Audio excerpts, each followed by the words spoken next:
Hello everyone, myself Dheeraj Kaushik, social science teacher. Welcome to my channel. हमारी जो video आजकल मैं आपको जो भेज रहा हूँ वो कहाँ से रिलेट करती है? The story of village Palampur. Economics में 9th क्लास में जो आपका पहला लेसन है उसी पे हम लोग काम कर रहे हैं। आज हम इस लेसन को कंप्लीट कर देंगे, ठीक है। अगर हम टॉपिक के अकॉर्डिंग बात करें, जैसे लिखा हुआ है कि distribution of land. Distribution of land की अगर आप अकॉर्डिंग देखें तो आप ये देखो कि पालमपुर में कुल मिला के 450 फैमिलीज़ रहती हैं, ठीक है। उन 450 में से 150 फैमिलीज़ को हम दलित काउंट करते हैं, ठीक है। जनरली ये वो लोग हैं जिनके पास कोई ज़मीन नहीं है, ठीक। तो 150 आपने यहाँ निकाल दिया। अब बचते हैं हमारे पास 300, ठीक है। उन 300 में आप ये देखिएगा कि 240 जो किसान हैं या जो परिवार हैं, 240 फैमिलीज़ हम कह सकते हैं जिनके पास 1 हेक्टेयर से कम ज़मीन है, यानी छोटे प्लॉट जो हैं उनके पास आपको मिलेंगे। छोटे छोटे प्लॉट हैं जिनके ऊपर वो काम करते हैं। उसके बाद बचते हैं आपकी 60 फैमिली। उन 60 में आप ये कह सकते हैं कि मझोले किसान, या जिनको हम मिडिल लेवल पे काउंट करते हैं, या जो बड़े किसान होते हैं उनमें भी आप इनको जो है काउंट कर सकते हैं। फिर से आप सुन लीजिएगा कि टोटल जैसे 450 परिवार वहाँ पर हैं। उन 450 परिवारों में से 150 फैमिली जो हैं वो दलित हैं, ठीक है। उनके पास कोई ज़मीन नहीं है और जनरली वो बेचारे मजदूरी का ही काम कर रहे होंगे। उसके बाद अगर हम बात करते हैं नेक्स्ट लोगों के बारे में, तो 240 परिवार ऐसे हैं जिनके पास लगभग 1 हेक्टेयर ज़मीन आपको मिल सकती है। उसके बाद जो बचते हैं वो हैं 60 परिवार, ठीक है। तो इन 60 परिवार में आप देख सकते हैं कि बड़े किसान भी हैं और छोटे किसान, यानी कि छोटा तो नहीं कहना चाहिए, मझोले किसान हम उनको कह सकते हैं, जिनके पास लगभग 2 हेक्टेयर के करीब ज़मीन है और ये उसके ऊपर एग्रीकल्चर का जो काम है या जो खेती करने का काम है वो लगातार करते रहते हैं। उसके बाद अगर हम देखते हैं, मेन चीज़ होती है लेबर। देखिए, कोई भी काम जो है बिना लेबर के तो पॉसिबल है नहीं।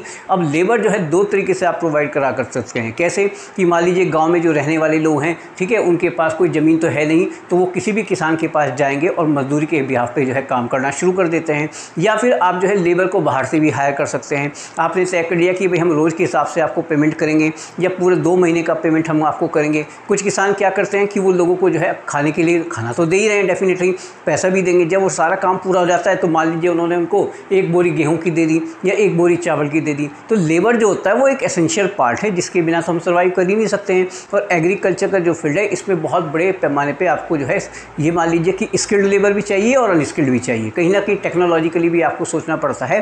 तो लेबर को जो है इसी तरीके से आप अरेंज कर सकते हैं। या तो पालमपुर के जो आसपास के इलाके वहाँ के लोगों को आप हायर करेंगे, या पालमपुर में ही वो लोग जिनके पास ज़मीन नहीं है या जो भूमिहीन किसान हैं वो यहाँ पर आके जो है काम कर सकते हैं। देन आफ्टर बात करते हैं कैपिटल, यानी कि पूंजी। इसके बिना तो काम चल ही नहीं सकता है। जैसे आप लोगों की बुक में सविता नाम की किसान का जो है जिक्र किया गया है, जिसको 1 हेक्टेयर के करीब मान लो उसके पास ज़मीन है और उसको खेती करनी है, लेकिन उसके पास सोर्स ऑफ इनकम नहीं है, उसके पास कोई ऐसी फाइनेंशियल चीज़ नहीं है जिससे कि वो पैसे का इंतजाम कर सके, ठीक है ना। एक तरीके से आप मान लो फर्टिलाइज़र खरीद सके या जो भी चीज़ें उसको खेती से रिलेटेड चाहिए। तो अब उसने क्या किया, उसने सोचा कि भाई मैं एक 3000 रुपये का लोन जो है ले लेती हूँ।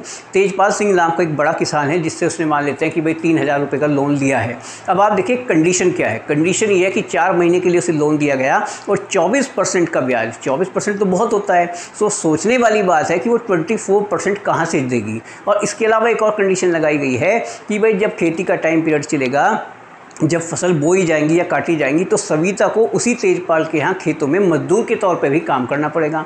अब सोचने वाली बात यह है कि जब वो उस टाइम पीरियड में वहाँ पे काम करेगी तो अपने खेतों में काम कब करेगी। लेकिन फिर भी वो बेचारी ये सोच के चलती है कि वह किसी ना किसी तरह से मैं मैनेज कर लूँगी। तो इसको हम एक्सप्लॉयटेशन या हैरेसमेंट भी कह सकते हैं। ये शोषण ही तो है, क्योंकि वो गरीब है, उस बेचारे की मजबूरी है। तो इसलिए तेजपाल जो है वो 24% तक का ब्याज ले रहा है उससे। तो ये तो देखिए सरासर अन्याय है, लेकिन उस बेचारे की मजबूरी है तो उसको जो है इसी चीज़ पर काम करना पड़ता है, ठीक है। अच्छा, फिर इसमें एक और चीज़ भी है। मान लीजिए आप बड़े किसान हैं या थोड़े से मझोले किसान हैं, या आपका जो स्टेटस है वो ठीक है, तो आपने कुछ ना कुछ पैसा जो है बचा के रखा हुआ होगा। तो उन सेविंग्स को जो है आप यूज कर सकते हैं किसी भी काम को करने के लिए। तो बड़े किसानों के पास तो ऑलरेडी बहुत सारा पैसा होता ही है, तो उनको किसी से लोन लेने की ज़रूरत नहीं है, किसी महाजन के पास उनको जाने की ज़रूरत नहीं है। ये ज़रूरत किसको होती है? जो छोटे किसान होते हैं या जो भूमिहीन मजदूर होते हैं, उनको इस काम पर जो है काम जो है करना पड़ता है। उसके बाद अगर हम बात करते हैं सरप्लस प्रोडक्शन, जैसे हम इसमें तेजपाल का ही एग्जाम्पल दे सकते हैं। मान लीजिए कोई भी फसल उन्होंने उगाई है, मान लीजिए गेहूं का प्रोडक्शन उन्होंने किया, जितनी उनकी ज़रूरत थी घर की वो उन्होंने पूरे साल का कोटा रख लिया।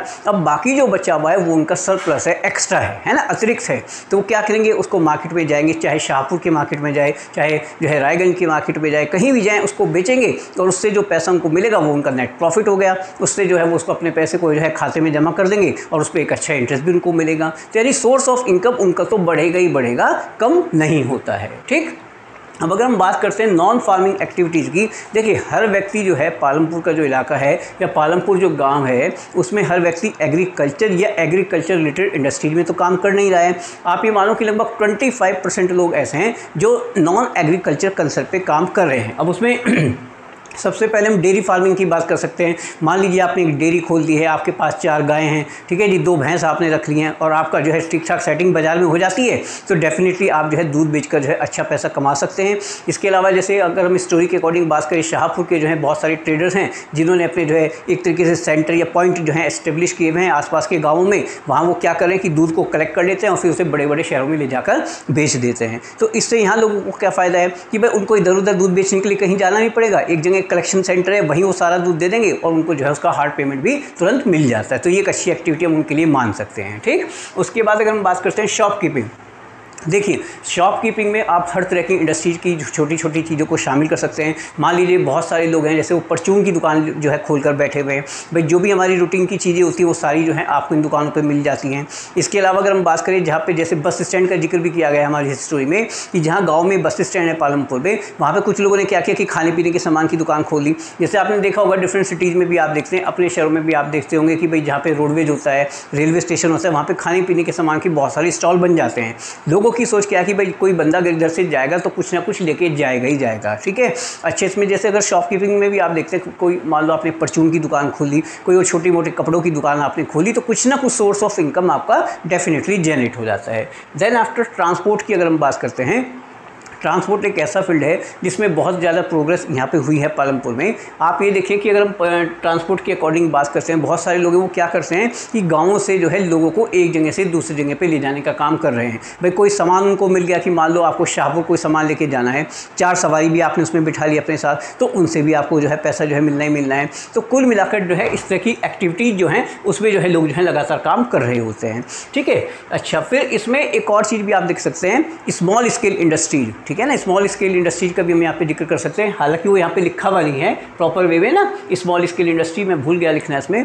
तो स्मॉल स्केल इंडस्ट्री में क्या है कि मान लो आपके पास एक छोटा सा कमरा है, ठीक है, अब आपने क्या किया उसमें चूड़ी बनाने की एक मशीन लगा ली या आपने दोना बनाने की एक मशीन लगा ली, तो उसमें अगर आपकी मार्केट ठीक ठाक सेट हो जाती है तो आप अच्छा पैसा कमा सकते हैं। यानी कि कम इन्वेस्टमेंट में आपका बिजनेस जो है सही तरीके से सेट हो सकता है। तो अगर इस तरह की इंडस्ट्रीज पे आप काम करते हैं तो डेफिनेटली आपको एडवांटेज मिलेगी मिलेगी। ठीक है जी, तो कुल मिलाकर अगर हम देखें जैसे डेयरी है, डेयरी फार्मिंग है, शॉपकीपिंग है, ट्रांसपोर्ट है, ठीक है, इन सबको आप इसमें शामिल कर सकते हैं। इसके अलावा स्मॉल स्केल जो इंडस्ट्रीज होती है उसको भी आप इसमें शामिल कर सकते हैं। भाई छोटे छोटे पैमाने पे 20,000 रुपये 30,000 रुपये खर्च करके आपने जो है कोई काम जो है जोड़ लिया और अगर आप बाजार में आपका ठीक ठाक इंप्रेशन बन जाता है तो आप अच्छा पैसा उससे कमा सकते हैं। आई थिंक आप सबको क्लियर हो गया होगा।